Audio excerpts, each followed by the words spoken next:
explains the emergence of this tribe as the most powerful tribe in Yoruba land, and also their disproportionate influence within the wider Nigeria political setting.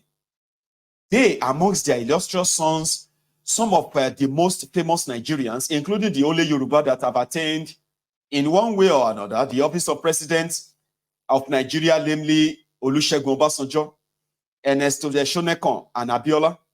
To this impressive list to be added, some of the most significant socio-political figures like Fela Anikulapo Kuti, whose grandfather, Reverend Ransom Kuti, had been one of the early converts to Christianity, and the Nobel laureate Wole Soyinka, to the regime change in Lagos. As the British eyes had stood as an offshore haven from the bloodletting which engulfed the European mainland during the Napoleonic Wars of the early 1800s, so too the island of Lagos, or to give its pre-Portuguese name, Eko, stood in relation to the Yoruba mainland at this time. Again, as had happened with Britain itself, the island saw its population and wealth well on the back of mystery and conflict ravaging its mainland relations, as it played the dual role of a home for refugees from the wars and a source of supply for combatants. Until then, Lagos was literally the southernmost backwaters of the Oyo Empire. The British, who by now had the coastal bases of Cape Town and Gibraltar, and the offshore island of Hong Kong as part of their collection of staging posts, recognized the island's potential as a more secure permanent base for the imperial designs on the Nigerian mainland than Abeokuta, which was then plagued by repeated attacks from the Dahomeans and the Amazonian women warriors. A succession struggle for the crown of King of Lagos between King Akintoye and his nephew, Kosoko, provided the cover for the takeover of the island. And so on 22nd July 1850, John Beecroft, the British consul in Fernando Po, wrote to Palmerston the following: Lagos is another point. If the legitimate king could be seen and communicated with, so as to make a treaty with him for the suppression of a foreign slave trade, and place him at Lagos, his former seat of government, it will release the people of Abeokuta from the jeopardy that they are continually in from the king of Dahomey. When Kosoko seized the crown of Lagos from King Akintoye in 1845, Abeokuta was where the former king took refuge. From here, Townsend, who never shied away from the political entanglement, was able to enlist the support of the British government for Akintoye's reinstatement, leading Beecroft to report again in 1851 in these words: I have been informed by a person who was at Lagos that the massacre in 1845 was awful. He exterminated the whole of his uncle's family, about 2,000, and the lagoon was a pest house for weeks, owing to the dead carcasses in it. Such deeply felt grievances were always useful recruiting aids in the quest to extend British influence, with some encouragement and more than a little letter writing support from Beecroft. The deposed King Akintoye is reported to have made a formal appeal for help from the British to regain his throne in Lagos. Akintoye wrote this letter: Hi, King Akintoye of Lagos, salute you and your great queen and government, and I wish you all happiness, peace, and prosperity. May God bless your great queen and grant her a long and happy reign. I rejoice very much to see the day which has brought you, the representatives of England, to this town, particularly at this time when I am surrounded by dangers. Indeed, I very much need your protection, as my life is at very moment is at stake.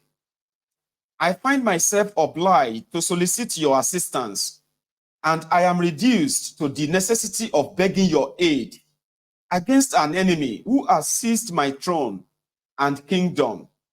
My humble prayer to you, sir, the representative of the English government, who, it is well known, is ever ready and desirous to protect the defenseless, to obtain redress for the grievance of the injured, and to check the triumph of wickedness, is that you would take Lagos, that you would take, give me a second.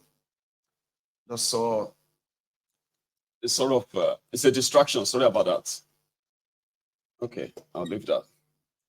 So what happened is that I kind of have a color on the screen there, and I want that off. Somehow I actually want that off my screen. I'll get that off later. Sorry. I'm reading the King's letter now. I can tell you. My humble prayer to you, sir, the representative of the English government, who it is well known is ever ready and desirous to protect the defenseless, to obtain redress for the grievance of the injured, to check the triumph of wickedness, is that you would take Lagos under your protection, that you will plant the English flag there, and that you would reestablish me on my rightful throne at Lagos, and protect me under my flag. And with your help, I promise to enter into a treaty with England to abolish the slave trade at Lagos, and to establish and carry on lawful trade, especially with English merchants. Oba Akintoye's letter. That Akintoye was able to make this appeal illustrated not only the peripheral position of Lagos within the Oyo Empire, but also evidenced the loose hold of the empire on its territories. The appeal would also have been informed by the first-hand insight which the deposed ruler would have had into how the Egbas had been greatly strengthened by the cooperation with the British. Look at Lagos. Okay, you know what? I'm going to put this second camera on, and I think that should be, let's see. It should actually be able to work. I hope it does. But it seems that my camera is off in that part. So I wanted to show you the picture of Lagos, but I would have to just hold the. See, that's the picture. See Lagos then. That's Lagos then. In fact, hang on. It says. Oh, sorry, that's River Niger. Okay, hang on. Sorry, this was the banks of River Niger. Let's see if that camera can pick that. Right. That's the Bank of River Niger, right? And then they said this, the Mungo Park warehouse, Royal Niger Company in Asaba. That one is that building you see there. These were like 200 years ago, 200 years ago. Anyway, let's continue. I'm going to see, I didn't put on the second camera properly, I think. I should have. Wasn't expecting that. Just give me a sec. Right, let's continue. Palmerston. Let me even just ask anyway. Are you still kind of getting the proper audio? Like you can hear me very clearly, yeah? I need to check on you every now and then so that it doesn't seems like, So we have a bit of a long way. The colonization of the Niger Delta and loss. But let's cover this, okay, in the next 20 minutes. Right. So Palmerston wasted no time in accepting the invitation.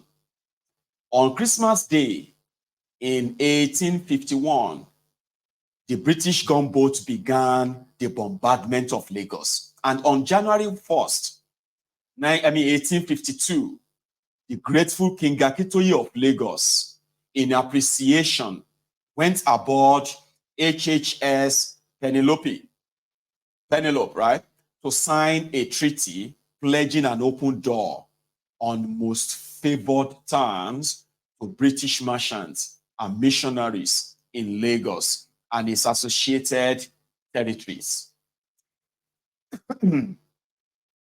Akintoye lasted just 3 weeks on the throne. From the date of signing the treaty before his sudden death, his son, Dosunmu, who succeeded him, lasted a little longer before he was deposed by the British authorities as they moved to take more direct control of Lagos.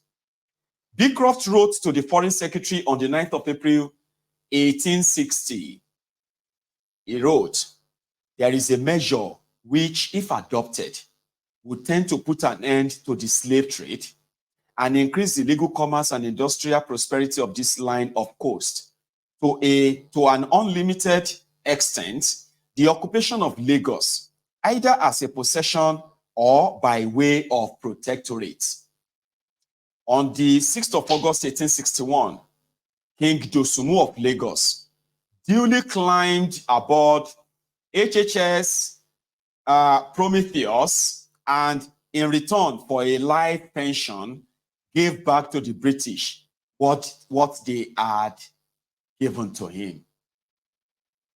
I, Dosunmu, do, with the consent and advice of my council, give, transfer, and by this present grants, and confirm unto the Queen of Great Britain, our heirs and successors forever, the port and the island of Lagos, with all the rights, profits, and territories, and appurtenances whatsoever thereupon belonging, and as well as the profits and revenue as the direct, full, and absolute dominion and sovereignty of the said port, island, and premises, with all the royalties thereof, freely, fully, entirely, and absolutely, Baba.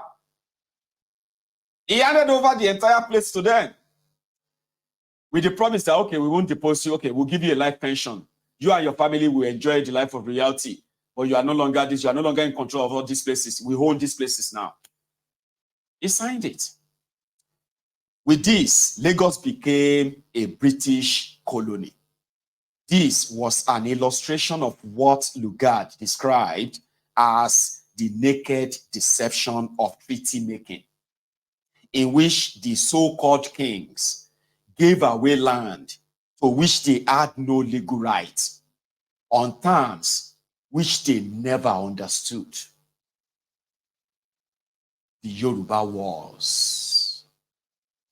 With the acquisition of Lagos, the British now had a very convenient offshore base from which to monitor and influence events on the Yoruba mainland, where wars were already raging, to await the moment to take over. That these wars had been instigated can be deduced from the absence of any strategic objective for the warring parties. In his epic work, The History of Yoruba, Samuel Johnson writes of Alaafin Abiodun, the ruler of the Oyo Empire, enjoying a long and peaceful reign, and how, in the wake of his death, the Oyo Empire became engulfed in these revolutionary fires as one newly empowered chief after another began to assert his independence from Oyo. Afonja the Kakanfo of Ilorin and Opele, the Baale of Bogu, were the first to proclaim their independence. Other chiefs soon followed their examples. This was the commencement of the breakup of the unity of the Yoruba kingdom and the beginning of the tribal independence. Tribute was no longer paid to the king, The king's messengers and the Lares no longer carried that dreaded as before, nor were they allowed to oppress people or enrich themselves with their goods as before. At one stage, the Oyo Empire was simultaneously under assault on its northern borders from the Fulani jihadists from Sokoto, on its western flank from the Dahomeans, now Republic of Benin, with French support, and from the south by the Egbas and the Ijebus, with the help of guns and gunpowder acquired from their new British friends and trading partners in return for slaves. According to Johnson, he wrote, "The Owu War marked a definite period in Yoruba history. It was here, for the first time, gunpowder was used in war in this country. And it was followed by the devastation of the Egba townships and the foundation of modern Abeokuta and Ibadan. Afonja and Ilorin. A lot of you have been hearing about Afonja, Ilorin, Afonja, Ilorin, Ilorin, Afonja, Yoruba, Ilorin, Afonja. Some of you will think this is history of centuries, like 1,000 years ago. This is history that is it is less than 200 years ago. Less than 200 years ago. Okay? And this is how it went. Afonja and Ilorin. In the same way that Shodeke, the Egba war chief, had enlisted the support of Townsend and the British missionaries in Abeokuta as a measure to protect his Egba people, Afonja, the Ilorin war chief, sought the support of the Fulani Imam, Alimi, in his effort to position himself as the new center of power in Yoruba land, in rivalry to the Alaafin of Oyo. As Townsend had brought in the Yoruba returnees from Sierra Leone, who later turned into fighting force, so too Alimi brought with him followers who would before long turn into warriors of faith. It is, however, one of the history's recurring lessons that whenever a ruling class have to turn to outsiders for help to maintain their rule, if they do not lose their right to rule to their assailants, they lose it to their saviors. In 1824, while much of Yoruba land was preoccupied with Owu War, Alimi proclaimed a jihad in Ilorin, just as Afonja was preparing to expel him and his followers. By its end, Afonja was killed, and Yoruba Ilorin had joined Hausa Gobir to become an emirate of the Fulani people. The next most significant war in the disintegration of the Oyo Empire was the Ijaye War, which started around the same time as the American Civil War. By this time, missionaries and mercenaries were very much present in the land, triggered by a succession crisis following the death in 1858 of the ruling Alaafin.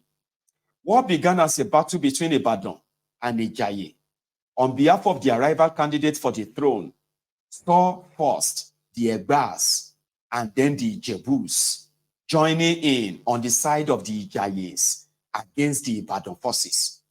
Other influences were to make their presence felt in this new conflagration as the Egbas gained access to new breech-loading rifles against the old Danish-made long-barrel muskets. More significant was the direct involvement of foreigners in this domestic conflict. This emerges from Johnson's narrative about the ransom negotiation between Reverend D. Hindera of Ibadan and Ogumola, the commander of the Ibadan army, over one Mr. Edward Roper, a British missionary who had been taken captive by the Ibadan forces on the conquest of Ijaye. We have learned that white men live on eggs and milk, and I will fill this one with parched corn. we know that this is not the actual white man of Ijaye, whom we often saw on the battlefield. This one only entered the town a few days ago. Hence, you have such easy terms. Otherwise, we should have killed him right out, for he fought us, and we had our eyes on him. This was from Basharun Ogumola. Johnson, in the same narrative, spoke of two Afro-American sharpshooters who harassed the Ibadans. A go deal with their rifles. These were likely to have been recaptives who had been trained in the use of modern firearms. The international dimension to the wars on the mainland was highlighted by the sudden death on 28th of February 1867 of Ogumola, the commander of the Ibadan army, from smallpox, contracted from a cloth he had been given in enemy's territory. Blankets infected with the lethal smallpox virus had been the principal instrument of death used to decimate the Native American Indians. Ogumola's mysterious death was compounded by the equally sudden death within 2 months of both his immediate subordinates in the line of command in the army. The clearest evidence of the active participation of Abeokuta missionaries in this conflict comes from complaints made by Reverend David Indra, the then head of CMS mission in Ibadan. According to Indra, he said, "These latter troubles we might have been spared had the missionaries in Abeokuta treated us in a Christian spirit. But all we informed them of and advised concerning Mr. Man was either treated with contempt or made mischief of by some party or other.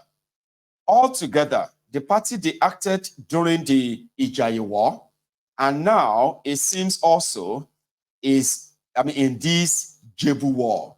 Whatever their outward profession may be, is a disgrace to the name of a missionary and must prove a cause to the mission." The defense to the accusation put forward by Townsend, the head of Abeokuta mission, is equally revealing.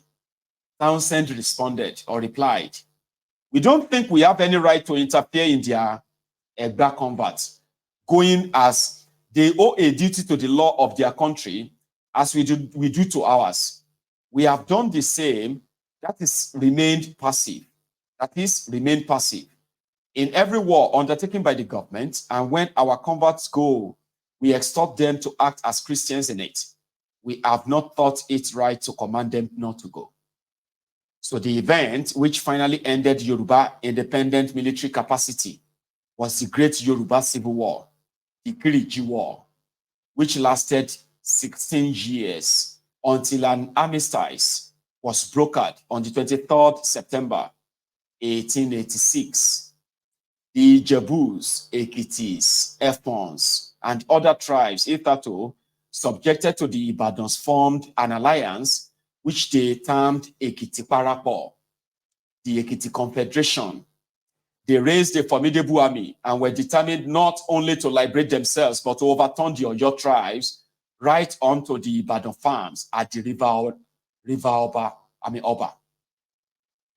The Confederate army were soon enough joined by Ibadan's old foes, the Egbas, the Jebus, and the Lawrence. Added to this was the introduction of new weapons precision in the Snyder Enfield rifles acquired from new weapon precision in the Snyder Enfield rifles acquired from Lagos that could fire 10 rounds a minute.